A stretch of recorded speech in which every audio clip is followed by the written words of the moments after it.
Hi everyone, today we will talk about how to fix or how to solve 8-ball poll keeps stopping on the application of 8-ball poll. To know how to fix or how to solve 8-ball poll keeps stopping, you should just go to settings, then we click apps, default apps, app settings. After that you will enter to 8-ball poll.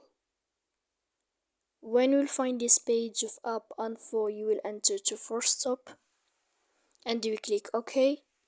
Then you will enter to storage. After that you click clear cache. In the end you can turn off your Wi-Fi.